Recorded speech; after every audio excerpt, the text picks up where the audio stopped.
good rule of thumb with just about any lawn care product that I've ever used, if it comes in a bag or it's some type of granular and they're asking you to put it out in ounces per thousand, that is going to be a dry weight, and you're going to use a food scale to weigh that out in. If you were using a liquid prodiamine, then you would pour it in a beaker and you would measure the fluid ounces of it. So we're going to be measuring the dry weight of this product today, 0.38 ounces per 1,000 square feet. One thing I've learned with any of the WDG products is they need to be agitated very well. So what I do is I pour this prodiamine into an old prodiamine jug that I have.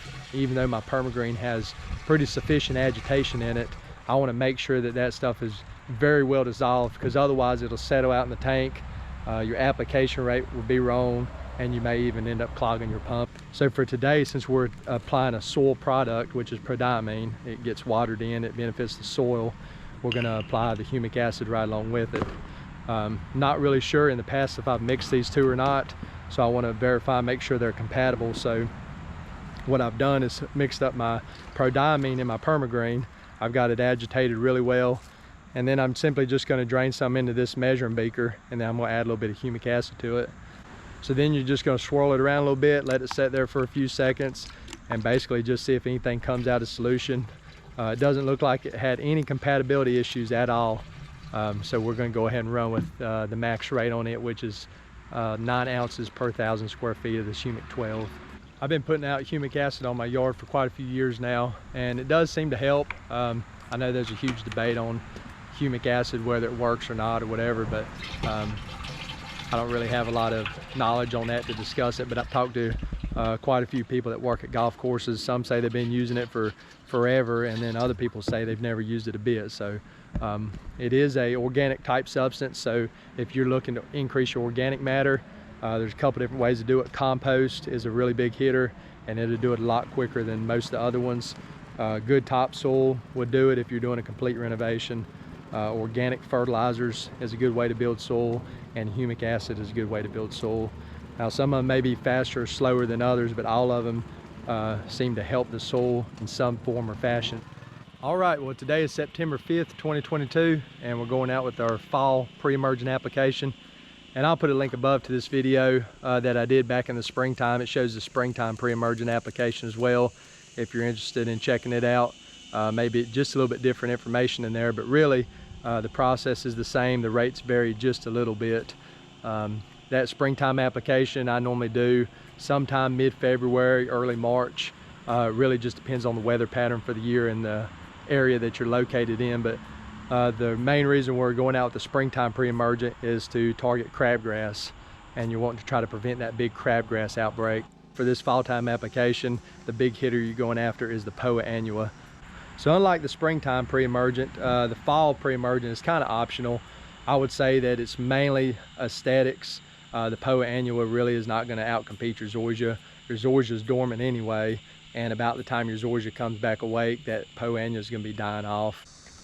So the product we're going out with today is prodiamine 65%. This is a bag of Stonewall. It's just the branding that Site One uses. They call it prodiamine. But really any prodiamine 65% that you order online will be sufficient. It'll be the same product. It's good to read through the label and understand the majority of the label, because you may be in a situation that I'm not in that would prevent you from using this product. One thing to note on this prodiamine is that prodiamine is not going to prevent every weed in your yard, whether it be application error, whether it be that you didn't water it in appropriately or timely. The sun's going to break it down. Water movement is going to break it down if you don't have good ground cover. So really what we're trying to do is prevent a good majority of the weeds. But for the most part, don't be upset if you get weed breakthrough on your prodiamine. It even says on the label that any area that's disturbed by planting of a species may be necessary to retreat the exposed soil to maintain satisfactory weed control. So that's one of the things to keep in mind. If you have bare dirt, you're just not going to get good pre-emergent control on that dirt, because there's nothing really to prevent that pre-emergent from breaking down or to hold it in place if the soil is washing away. Today we're going to go out with 0.38 ounces per 1,000 square feet.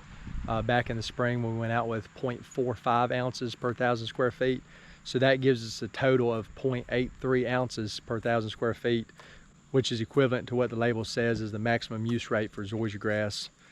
So if you take a look at the chart on the prodiamine label, it actually gives you the pounds of product per acre, and it'll tell you how long that's going to last for. So we're going out with 0.38 ounces of product per 1,000 square feet, and that equivalates over to about 1 pound of product per acre. And just taking a look at that chart, at 1 pound of product per acre, you're looking at about 5 months of control. So that's going to get us back to mid-February when we apply our next round of prodiamine.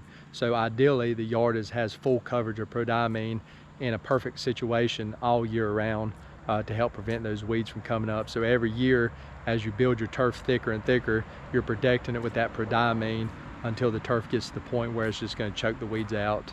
One key point that's straight from the label that applies to really anything that's dealing with the soil profile is it talks about how much irrigation. So straight from the label, it actually says that weed control is most effective when prodiamine is activated by at least 1/2 inch of rainfall or irrigation within 14 days following the application. It's pretty clear in this video that it's raining, and one of the points that I wanted to make with this is there's a few instances where it's okay to apply different pesticides in the rain. I always try to tie my insecticide around the rain, and I always try to tie my pre-emergent around the rain. So those two products specifically need to get watered in, and I like to think of getting watered in immediately, especially the insecticide. The label actually says water in immediately. And for me, I'm on a well, and I've got an irrigation system, and I've got a pretty decent well, but it actually takes me about 24 hours of run time to get 1/2 inch of water down on my yard.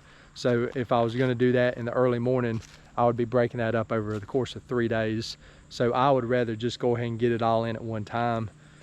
You don't want to time this around a torrential type rain, but if you have a nice steady slow rain like you see in this video, it would be perfectly fine. So I try not to talk about too many other grass types on the channel. I'm trying to keep it specific to zoysia, but it is worth mentioning that I do treat my dad's yard. He lives a few houses down, and about 2 years ago we seeded R15 Bermuda in his, and turned out awesome. Looks just as good as mine, it's just Bermuda. And a lot of stuff that I do on my yard directly relates to his Bermuda yard as well. So anytime I'm doing a fertilizer or pre-emergent, insecticide, all that stuff, I just do his at the same time. Since he does not have irrigation, I just try to time any of these soil type products around the rainfall just for his benefit. All right, so now to answer the big question, should I apply pre-emergent to my newly seeded Zenith Zoysia grass? So I started this whole conversion of my yard from fescue over to zoysia 2.5 years ago now. And when the first growing season was coming to an end, I had the exact same question on whether or not I should apply pre-emergent to the zoysia grass. So really the only restriction with pre-emergent herbicides, along with a lot of your other herbicides that you apply, is the amount of times that you mow the yard and how well and developed the root systems are. First point there, that if it has a very developed root system, it's kind of ambiguous for me. I'm not really sure what that means. And then the second part, even though we've mowed this yard 6 or 8 or 10 times during the course of this fall, there's still a lot of areas that are somewhat stunted, and so you don't necessarily know if they've technically been mowed or not. That's just a couple of different things that really make you think about whether or not it will be safe to apply this pre-emergent. But now that I've done it for the past 2.5 years, I've had 0 issues applying pre-emergent to my newly seeded zoysia grass. But I think some of that will depend on the time that you got your seed out. So if you're seeding this thing in late July or middle July, it may or may not be a good idea to apply pre-emergent in the fall. But if you're getting it down and you're getting 6 or 8 mows on it, and it looks like a very established grass, sort of like what you see in my backyard, I think you'll have no issues applying pre-emergent. With all that being said, we're gonna mix this tank up to cover 35,000 square feet. That's gonna be the entirety of the yard. So we're gonna be spraying the same rate over zoysia that's 2 months old, and then we've got zoysia that's been established for 1.5 years, and then we've got zoysia that's been established for 2.5 years. And from this point forward, it's gonna be all treated equally across the board. So in terms of this backyard project, that pretty much takes it from bare dirt all the way through the entirety of the growing season until going into wintertime. 2 other wintertime applications that you could follow up with if you were prone to having disease coming out of the wintertime. Potassium application, some people will run that at 1/2 to 1 pound of potassium per 1,000 square feet. and that's going to help a little bit with stress. And if you wanted to run a fungicide application for winter kill, you could put that out probably now and just put out 2 applications a couple weeks before dormancy, and that will hopefully ensure that you don't have winter kill. So if you're really prone to that, you could think about those 2 applications, but I have yet to see that in my yard, and until I do, I'm not going to do it preventatively. So that's going to do it for this video. I appreciate y'all watching. Hopefully some of that was informative. If you have any information that conflicts anything that I said, I'd love to hear it. You can just post it in the comments below. I've had really good luck with pre-emergent. One thing to note though, that your pre-emergent is only as good as the turf that's covering it or the ground cover that's covering it, whether you're using pre-emergent mulch beds or out in your turf. You really need something to protect that pre-emergent barrier, and having a really thick turf is really what ensures that your pre-emergent barrier is effective.